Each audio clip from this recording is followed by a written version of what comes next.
We knew this day was coming. We knew that he was going to want to leave and to have his life back. We knew that that freedom flight was nothing but a fraud of a flight that he was taking.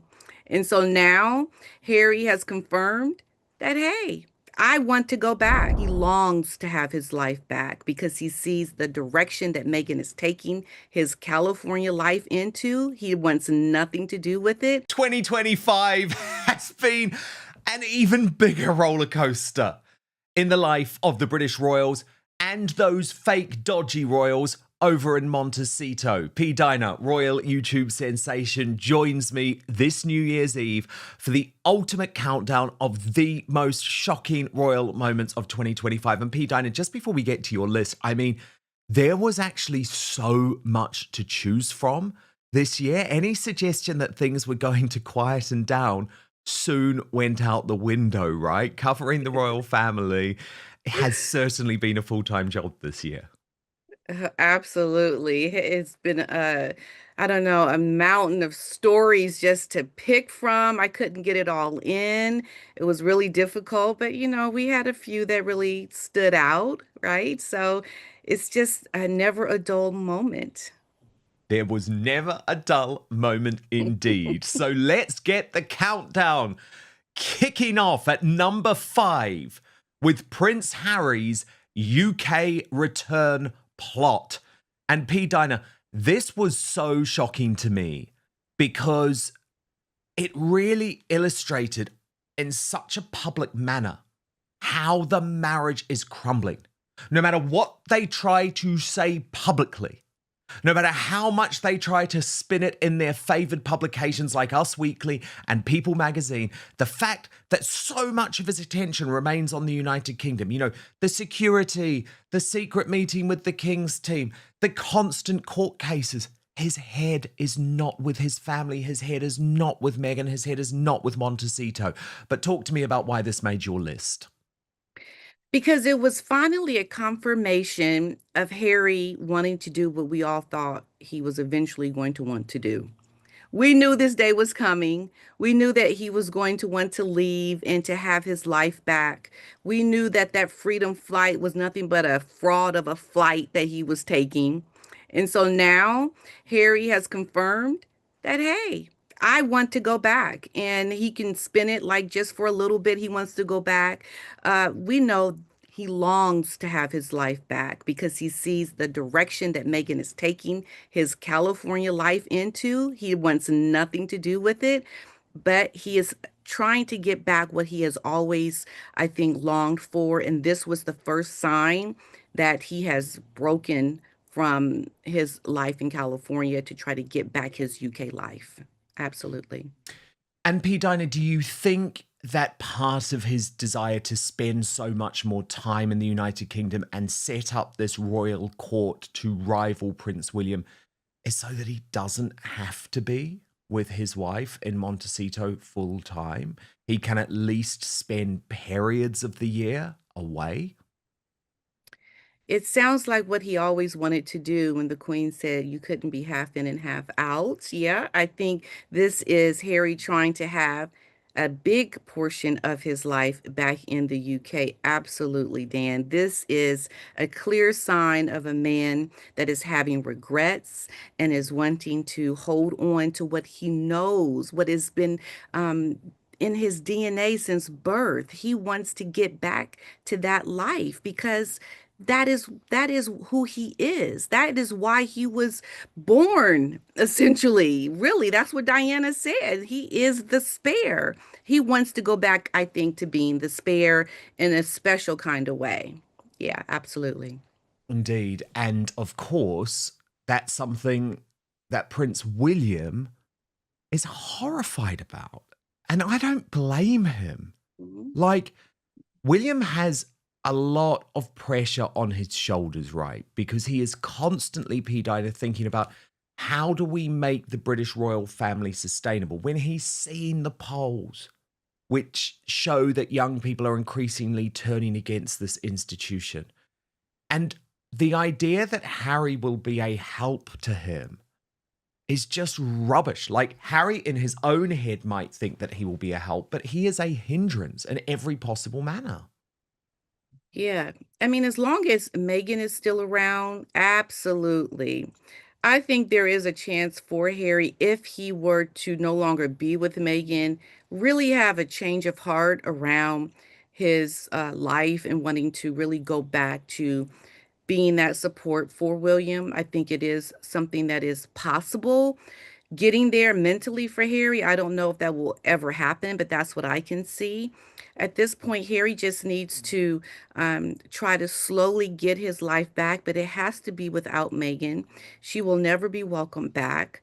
And this is something that I think for Harry's own mental health, he needs to do. I think it's very important to his well-being to try to get back, but the way he has to go about it is going to be a clear separation of himself and Megan. It's not going to be together, Even especially then, with though, P. William. Dina, do you think that there is any forgiveness on the table for Harry? Because I just don't now. Remember, he didn't just attack the Queen, attack the late Queen and the current Queen, attack the late Prince Philip, attack Hmm. Catherine, attack William, attack his father. It wasn't just those attacks. Remember, it was an attack on us, on the British people, on Mm, those of us who have fought, for example, for Brexit, fought for our borders.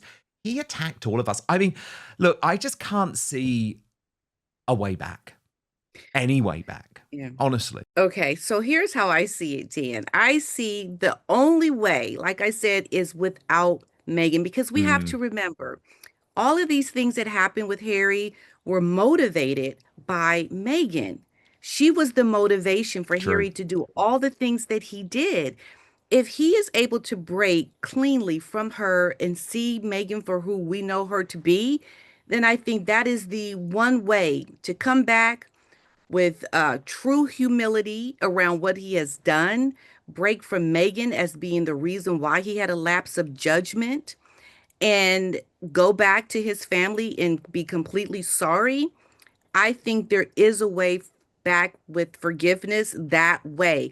Now we have to know and remember that Harry even blamed his own brother for the reason why he wore that costume, that swastika costume that he wore. Like Harry's the kind of person who I think is manipulated by people. Like he feels like in his head that he was manipulated or someone caused him to do something. Oh, Like yeah, he it's tried never to his blame fault. that I on mean, his this was brother. actually Catherine and William's fault, wasn't it? Yes, right.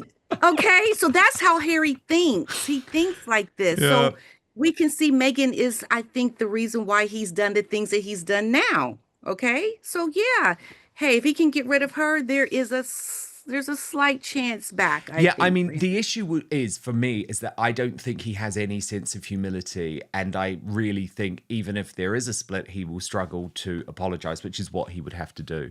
Okay, Yeah, let's he move on would in have your to. countdown of the 5 most shocking royal moments of 2025. And at number Hmm. 4, this was very shocking in some ways, Hmm. not in others, P. Diner, because a very troubled young woman, the suicide of Virginia Giuffre, and of course, the impact that this would go on to have for Andrew Mountbatten Windsor, seeing his title stripped, and the British royal family actually having to Hmm. change those traditions. And in some ways, P. Diner, stripping Andrew of his title means that the institution itself is far less safe. Yes, this right here was a major, major story that has gone on for years and years. It never went away. It just momentum for this just got stronger and stronger. And at the end, Andrew lost his titles. He lost so much. His life has been affected by it forever. Just having this story in her suicide has been, I think, a big, big shakeup for the royal family. I mean, true consequences to your behavior. And really sad that this woman's life was so destroyed and that it was connected to royalty.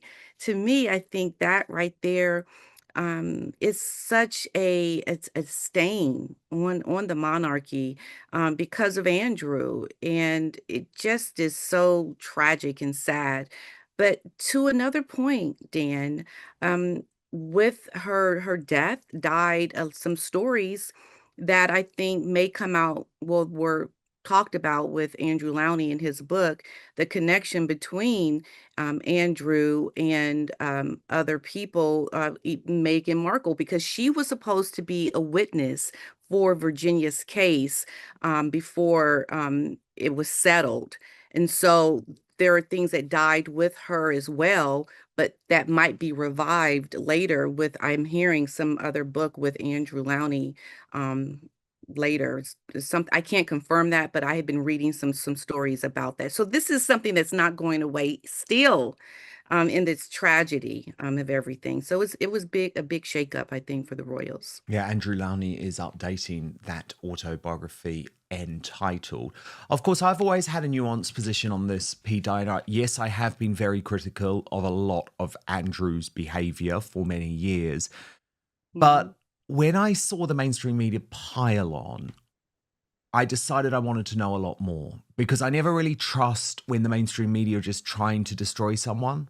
Do you know what I mean? Usually there's a Right, right. reason that they're trying Hmm. to destroy them. And so I guess it was probably connected to my exit from the mainstream media. I thought, well, I'm going to look into this more. And I have Hmm. spoken to a lot of people close to Andrew. I have learned a lot more about this. Now, that is not me excusing the lies that he told, which were Hmm. despicable, totally unforgivable.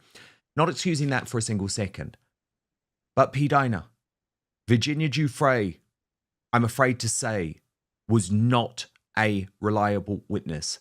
And the way post her death she has been lionized by the mainstream media, I think is part of a plot to try and destroy the British monarchy. I really do. Hmm. Because remember, there are even victims of Epstein who are or were in the process of suing Giuffre before her death because she had lied about some of them, they claim. Right. And she's Yeah. now, and one particular victim is still suing Giuffre's estate. So all I'm saying is there are grey areas to this story. There are nuances to this story, but that's not Hmm. how the mainstream media ever wants to portray it. And a lot of people may not like to hear this, but what Virginia Giuffre said cannot just be immediately taken as read. Because remember, she Hmm. made untrue allegations about Alan Dershowitz, for example, Exactly. the top Right. American lawyer, which she had to withdraw and apologize for. Right. Yeah. And that's a good point. Yeah. So you have to take things cautiously, look at them, weigh them, and understand that there was a pile on. There were some issues with her credibility. I think it's just a cautionary tale to, not convict someone just when you hear something, but to take your time to really evaluate the information and weigh it and see how credible someone is, and to make all of that a part of the story, because otherwise you just have people just running with the story that doesn't really have credibility about it. And it's something that it should be a lesson even for myself. You have to look at things objectionably and try to come to the best resolution of a story, not to fall into that trap. Absolutely. At number 3, it was Meghan, who wants to be called the Duchess of Sussex. This year we were told that I'm a Sussex now. Yet, Pete Diner, it was actually this revelation that she is still using her HRH title behind the scenes.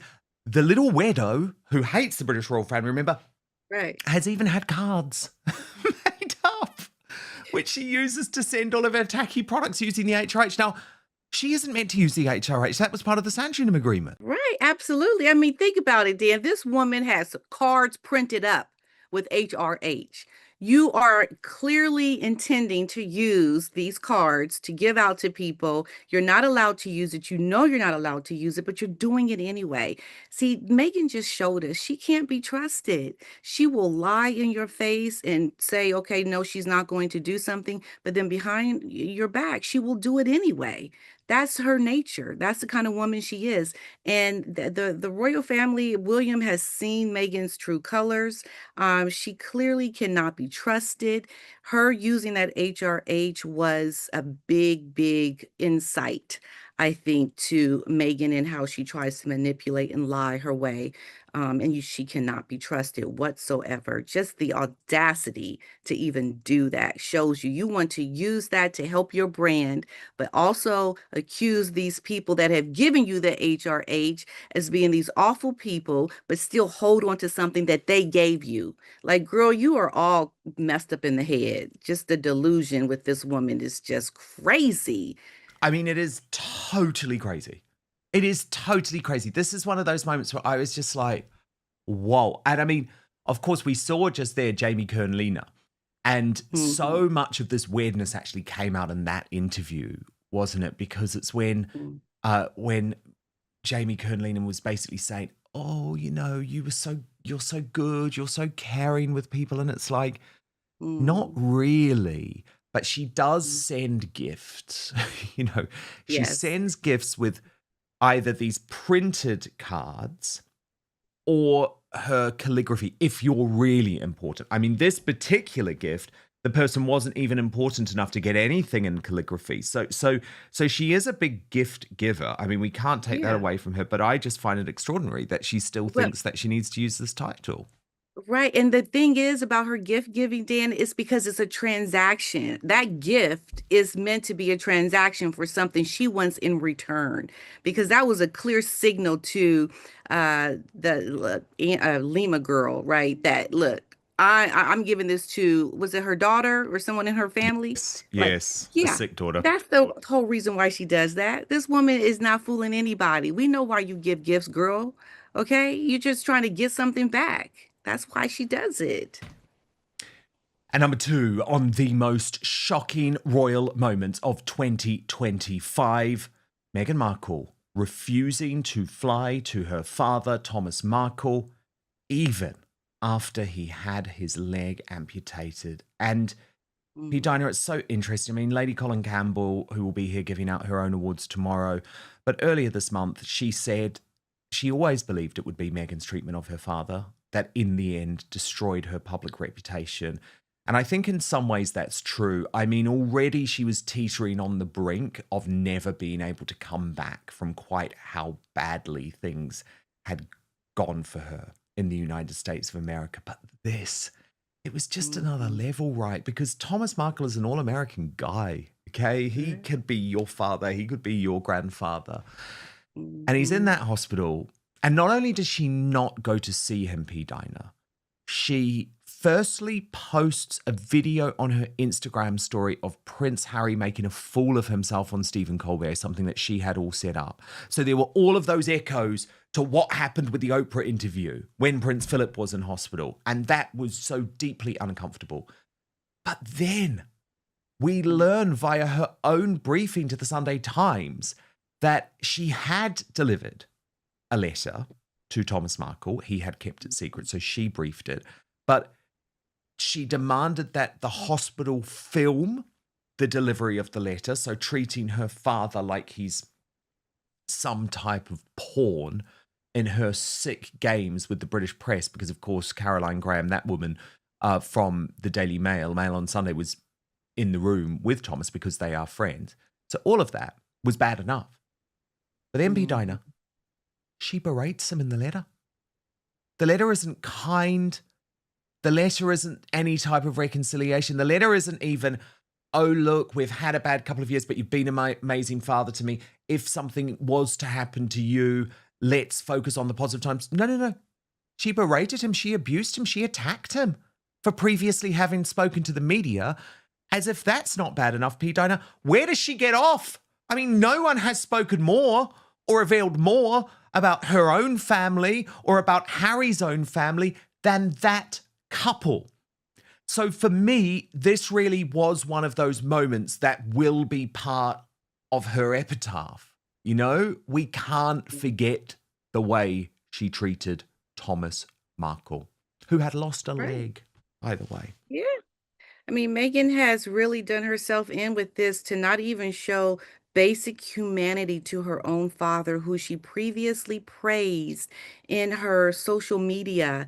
This woman, in her speeches, she talked about how what a great father she has. And to do this to your father on a world stage, for what? For what?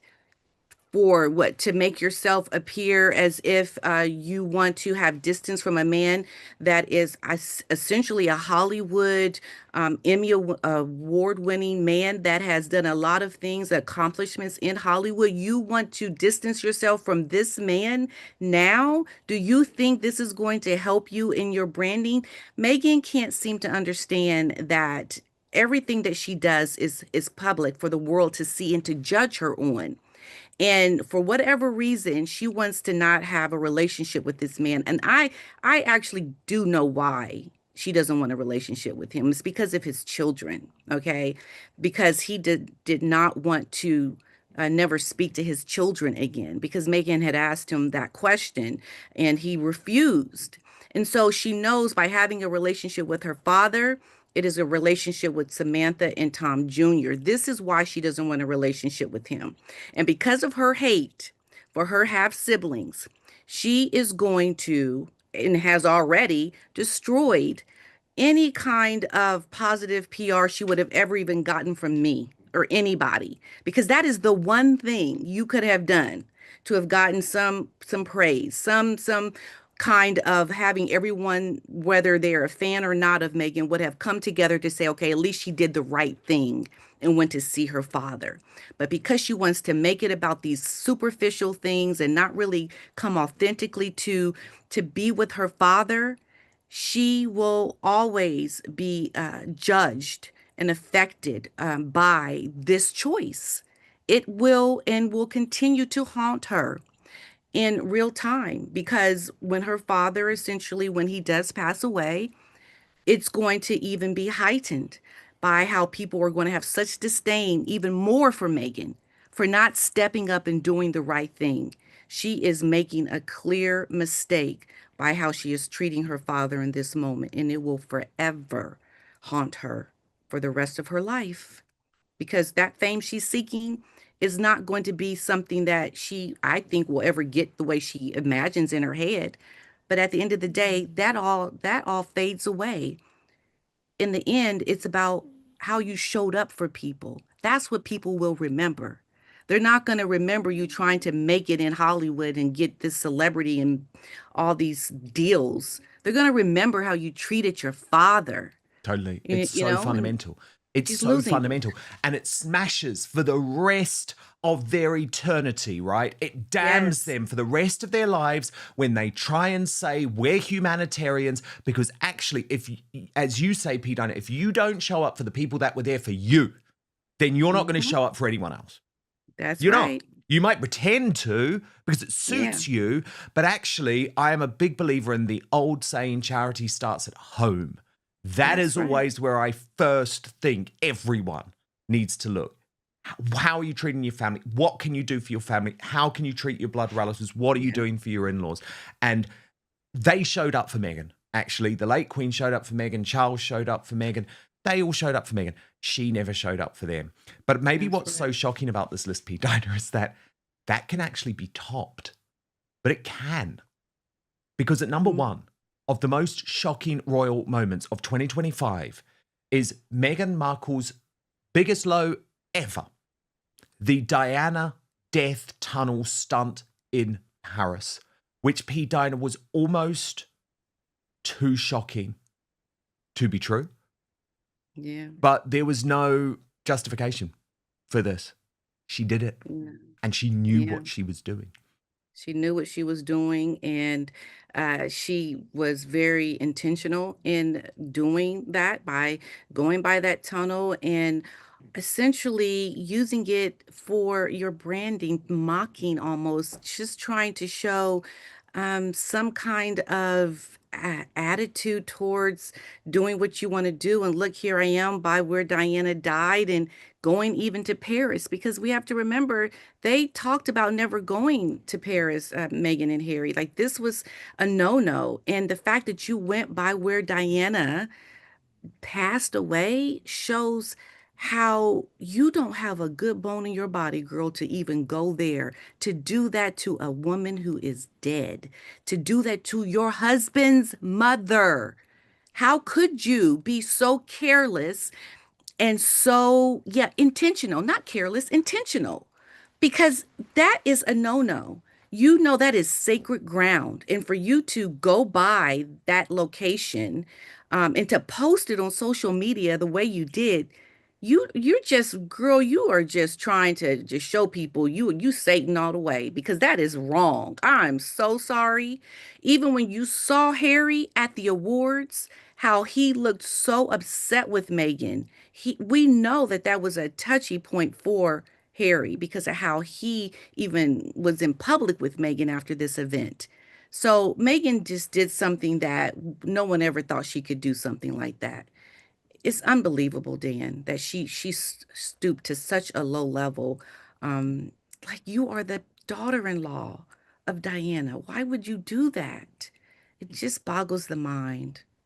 It really does. It really does. Well, look, P. Diner, thank you for all of your incredible Uh, uh, uh. coverage.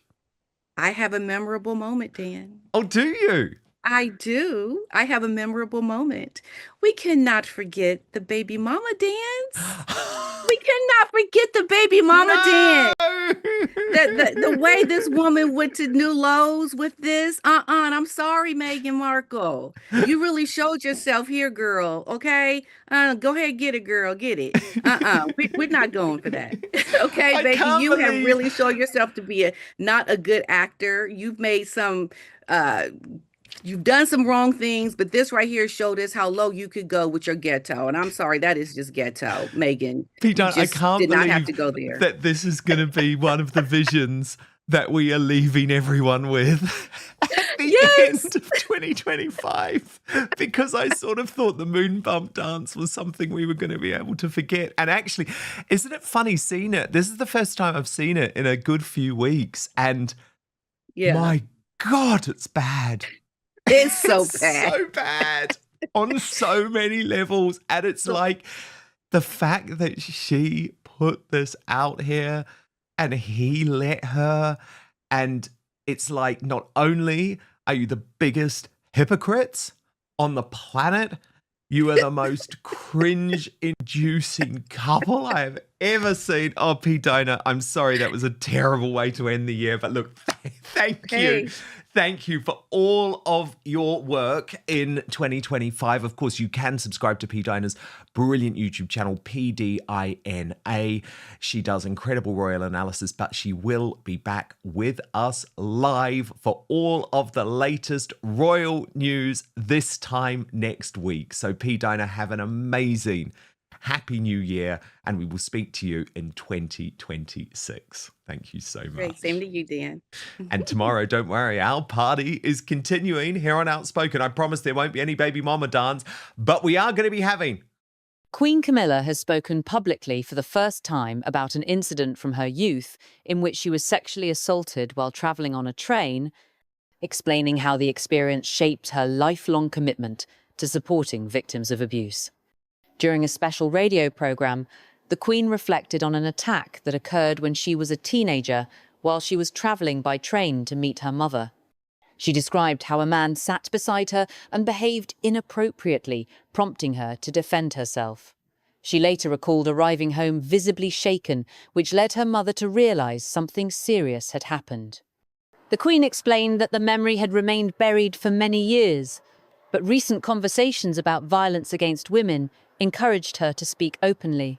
Hearing the experiences of others, particularly families affected by extreme acts of violence, had stirred strong emotions and reminded her why the issue mattered so deeply to her. Her comments came during a discussion focused on domestic and sexual abuse, alongside individuals who have endured profound personal loss. The Queen made clear that she was not drawing comparisons between her experience and more severe crimes, but rather highlighting how even incidents of groping or harassment can have lasting emotional consequences. The broadcast also featured the story of a bereaved father whose wife and daughters were murdered in a brutal attack by a former partner. He spoke about the ongoing challenge of surviving day by day, and the effort required to find strength after unimaginable loss. The Queen listened attentively and expressed deep empathy, reinforcing the importance of compassion and awareness. It is understood that the Queen chose to share her own story, not to focus attention on herself, but to help illustrate how common such experiences are for women and why silence often surrounds them. Those close to her say she has previously avoided discussing the incident publicly to ensure that the focus remained firmly on victims rather than on her own past. Throughout her royal life, Queen Camilla has consistently championed support for survivors of sexual and domestic violence. She regularly meets victims and frontline workers and has worked to reduce stigma, encourage reporting, and promote understanding of trauma. Her decision to finally speak about the train incident aligns with her broader mission to ensure that conversations about abuse continue and that those affected feel seen, heard, and supported.